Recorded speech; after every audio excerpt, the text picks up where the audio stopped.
顆心被困在黑色的漩渦，心中的心事太多，痛卻無人訴說。離開就會難過，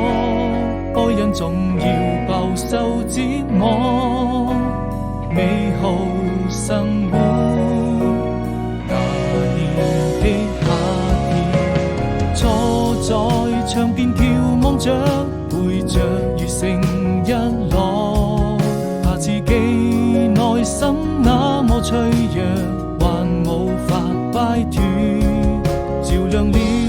你和我已被遺忘的角落，用情也勝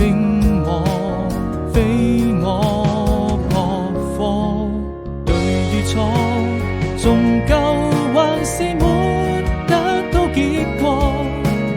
無法掙脫命運的枷鎖，掉進深淵，不敢再四處張望，終於才